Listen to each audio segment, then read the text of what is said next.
Good morning, good evening, good afternoon, whatever it is for you. Welcome back to a Division 2 video. And yes, they are here. The companions are here. He's standing right next to me. One of our true song companions that will be activated in next season.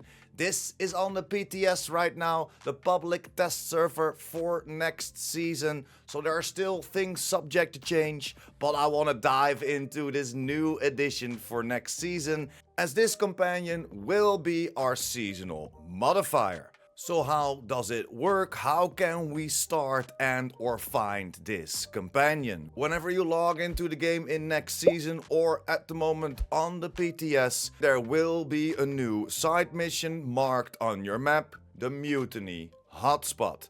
If that is not the case, you can find it by opening up your map, going to East Mall, and then right in front of the main entrance of the DZ East, you will see this little blue mark.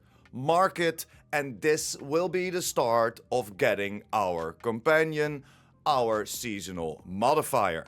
There's a little battle going on, and after you survive, you can recruit the true Sun Defector, and this will be then one of our companions. And this, for now on the PTS, is the only mission that we have to do.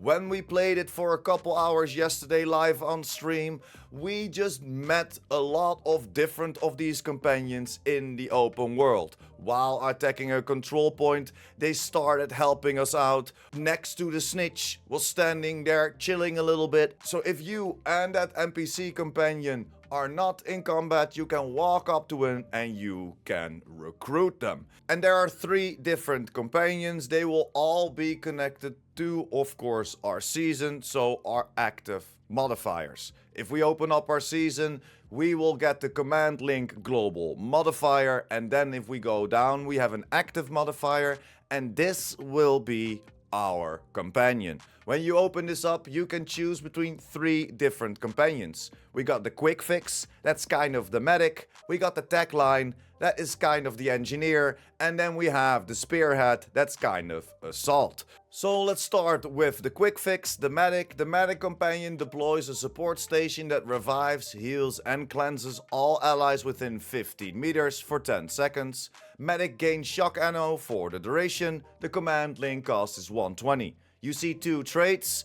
If you see a trait that is orange, you know that this is a unique trait to this modifier, this companion. So we have our first trait, Frag Expert, carries and throws frag grenades. The second one is Combat Stimulant, uses stimulants to restore health. If it's orange, that means that this is a unique trait for that companion. So Combat Stimulants is a unique trait for Quick Fix. Next to that, you will see the companion stats, the damage of the companion, the health of the companion, and the armor. And then the next parts are the upgrades, aka the effects. Whenever you bring this companion up a few levels, we're gaining an extra 50% radius on this one.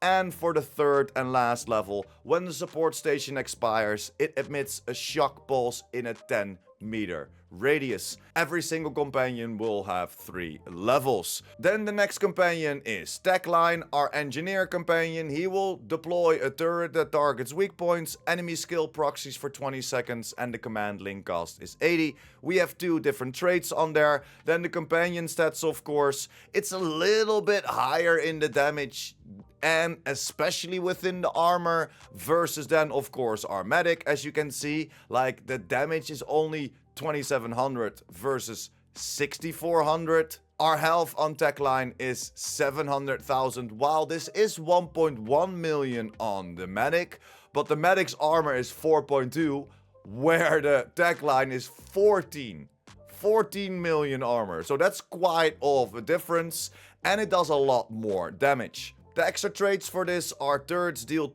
plus 25% damage to weak points and skills, and for the 3rd level, on expiry or destruction, turret triggers a 15-meter EMP blast. And then for the last one, Spearhead. This is our assault companion, and he fires an RPG that deals explosive damage and inflicts bleed to all enemies within 7 meters. Command link cost is 100. Again, we see the traits. Again, I have an orange one, so I'm pretty damn happy with that. And then we have the companion stats with 5k damage, 1 million health, and 5 million-ish armor. So this is pretty decent, although I still think that if we compare it again to the tech line is pretty damn good as well. His health is a little bit lower, but that armor comes in clutch, and the damage is pretty close, right? It is 6400 on the tech line, as this engineer companion, yes, will run around with a shotgun, so he definitely needs to be a little bit closer than the rest. For Spearhead, we have 2 effects. Again, level 2, level 3, extra blast radius from 7 to 9 meters, and then an extra explosive damage, what will come in clutch, because he only fires that RPG once. The companion stats, like we see on the screen right now for Quick Fix, are not upgradable, or at least at the moment on the PTS. There are still things subject to change, so maybe in the future, but for now on the PTS, whenever we upgrade one of our companions, the damage, the health, and the armor stay exactly the same. If we adapt a different build with higher armor, higher yellow cores, or higher weapon damage cores, it will still be the same. So these are set values for our companion stats. The only thing that we upgrade, if we go back to Spearhead, are the effects. That's level 2, level 3. Those are the things that you will unlock within your companion. And we can also do nothing to our companion itself. We cannot change around his uniform. We cannot change around his build. We can't really adjust anything. The only thing we can do is get it to its max level, at the moment level 3. So to recap real quick, we have an assault companion, we got an engineer companion, and we got a medic companion. There's 3 different companions, and the only thing that is changeable within these companions are their traits. Whenever you meet another companion in the open world, you can compare them next to each other and then maybe swap them out. And no, the companion won't reset your level, you will stay at the level where you're at. And how can we gain that command link, and what are those costs? If we go back to our main modifier, that's the global modifier command link. Command link rewards active teamwork, perform coordinated actions with your True Sons companion to build the command link meter and trigger command bonuses. When full, hold the modifier key to order your companion's active ability, and that is then what we just went over, for example, that RPG from our assault. And then there are 6 different actions that you can do with your companion to give yourself a little small boost for a certain amount of seconds, and giving you those extra points for the command link. If we take priority kill, for example, if you look behind this, you will see in brackets plus 22 CL, plus 22 command link. So whenever we complete priority kill, a companion kills a target you marked for an attack, we will gain 22 points for our command link, and that will build up the active for our companion. And that's how we can earn those points. So the more you do with your companion in game, the faster you'll get that active, or will get that active back. And that is kind of the cooldown for our active ability for our companions. If we scroll down, you will see a few co-op rules. They already explained it, but it's very good to talk about, because yesterday we had a few questions about this as well. Only one companion can be active for a group at a time. Swap in yours after a 30-second lock period expires. So whenever you join a group, there is a 30-second lock period on that companion. After that, you can swap in yours. Crossfire kill, body aid, assist, and collateral kill are the 4 different actions that can be triggered by any player in your team, and will give you also the corresponding combat bonuses and command link progress. So you don't have to worry that only one of us in a group of 4 will get everything for their journey, because the journey, as we know, most likely will be built towards the global modifier and of course our active modifier, aka our companions. We've seen a couple things pop up In the PTS itself, we cannot really look into the journey. If we go to Mutiny, you see the only thing we can do is priority objectives. We can't really go left or right in the event timelines, go to the season pass, or even go to the journey. So if we go back to the game, I can send my NPC into cover. If I do that real quick, you will probably see something pop up on our journey.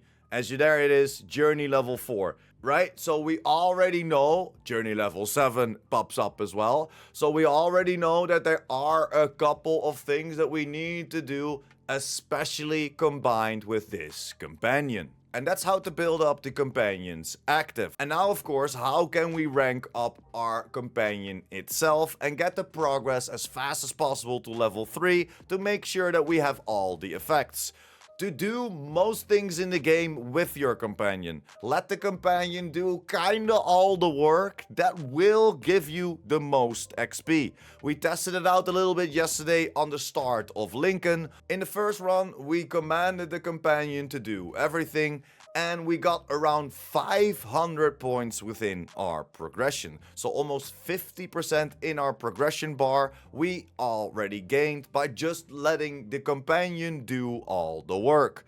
After that, we focused a little bit on shooting, but also combining it. We got around like 200 to 300 points, and then we just didn't care about the companion. We sent the companion around like a kind of drone skill, so to say, and we just murked everyone ourselves, and it was like 100 and 150 or something. So the companion will still rank up, but the more you let him do, the more XP he will gain. So at the start, you can, for example, let him do all the work, get him to level 3, and then do whatever you want with him. And what can we do with these companions in game? There are 3 different things that we can do with them. We can send them into cover and out of cover. We can let them attack other NPCs, and there is a kind of active or a special they can utilize. Just like we just read over, the description that is within every single companion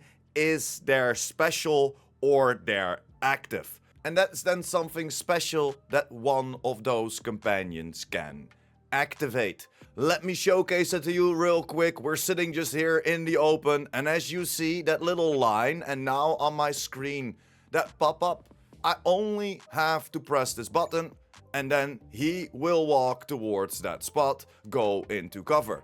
I can just send him around wherever I want him to sit. So we can send him back to the same spot.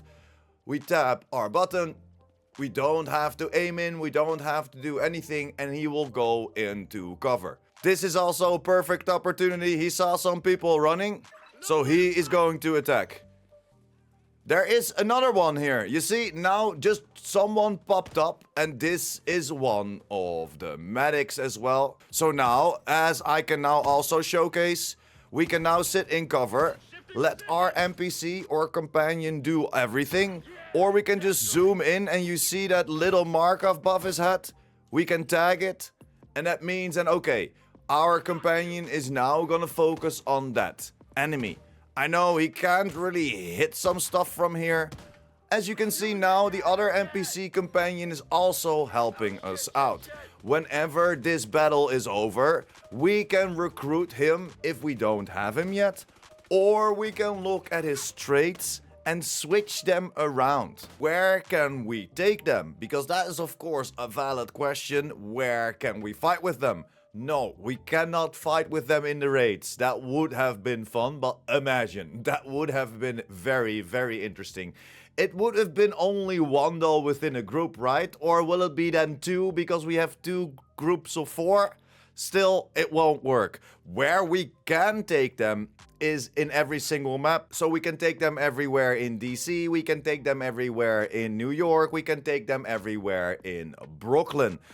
Also, we can take them with us in the retaliation game mode, so that is a huge W, especially because he can of course revive you. You 9 out of 10 times are reviving him, but he can revive you. And we can take him to the summit. Everything else we cannot take him to. So we cannot take him to countdown. We cannot take him to Descent. We cannot take him to the Dark Zones. So the only 2 game modes where we can use the companion are the Summit and Retaliation. So let me give you my early opinion about the companion system, because it's still in the PTS. There are still things subject to change, and hopefully they change a few things. But I think it's fun, especially at the start. It's nice to see a companion NPC next to you that also helps you out. Not like all the other NPCs that are just bullet sponges but also don't do damage. This NPC can go down, but it also can take down other people. And I kinda like that. It's a little bit more powerful than I thought it would be, and that is definitely a plus. We can send him around, we can let him take out people, and like we talked about earlier and we did for a long time yesterday, is just play around with the companion itself. Let him do all the things. If you just want to sit in the background, that is possible. You can then, for example, also combine it with a skill build. You're gonna sit there with your L1, R1 build. You're gonna let your companion do all the work with your skills. You just have to send him around, and that works quite well, and it is a lot of fun. This is a different way of an approach within the season, as we are not unkillable like we are in this season. We don't have 15 million kajillion billion extra damage in the season. And now it's a little bit more revolving around the companion himself. And I think that is a great change. And like Yannick stated on the live stream as well, they're just testing out a few things and see what is different. I like this change, and I like that we get something different than just unkillable or kajillion extra damage. But there are a few annoyances within the system. The companion is pretty slow. Yes, he can take out people. Yes, he will listen to you. And yes, he can also revive you. But he is very slow. From time to time, he instantly responds, but most of the time he's just running around, searching for cover, finding a better shot to shoot the tagged NPC, and it's logical choice, right? I don't want him to sprint into the NPC that I tagged and just start shooting him like Rambo. Of course, there needs to be a little bit more tactical part to it.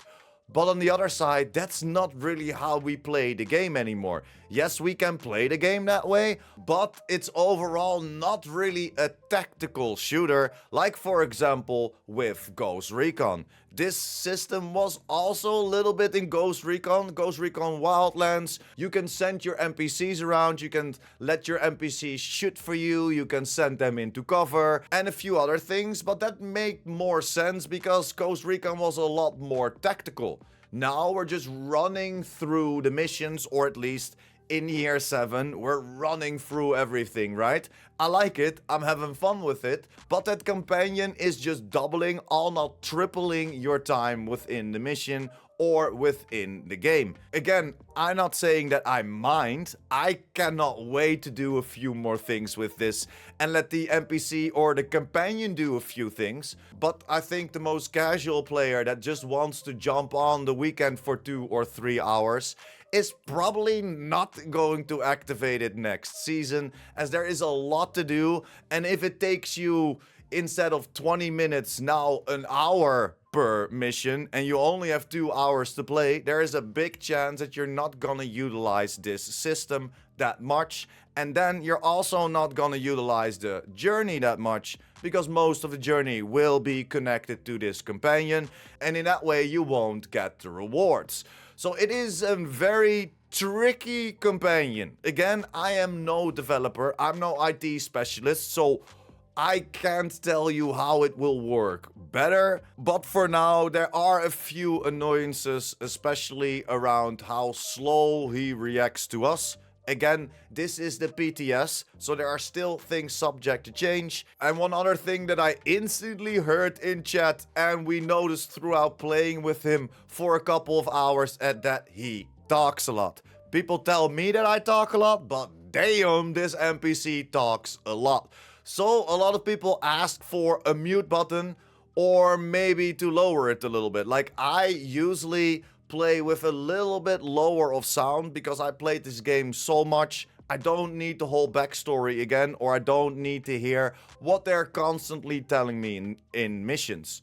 It's fun to hear, don't get me wrong. I don't have to hear it constantly when we were playing a mission 10 times. I don't have to hear the same voice line 10 times. And that's kind of the same with this companion. Yes, we can lower the voice audio all the way to 5 or even 0, but then you won't hear any voice audio anymore. And people might like to hear the voice audio in the normal game, but might not like to hear our companion talking to us so much. At the start, I kinda liked it. He definitely tells you what's going on, what he's doing, but he is literally telling you what's going on and what he's doing every single time. When he reloads, when he throws a grenade, when he's running around in cover, when he's going to a cover behind a car, when he doesn't have ammo anymore, he tells you everything. And that might be a little bit too much and could annoy people, so it could be nice if we had a different slider for the audio of the companion.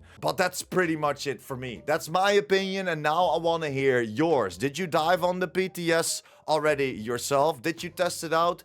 And what is your opinion about it? Do you like this new companion system, and or what would you like to see changed? Hit me up down below. I will love to hear your opinion. But that's it for me today. Thank you so much for sticking until the end. A little longer video. Hopefully you enjoyed it. If you enjoyed it, hit that like button. And of course, if you're new here and or if you want to be updated by the Division 2, make sure to hit that subscribe button as well. And I will see you in the next one.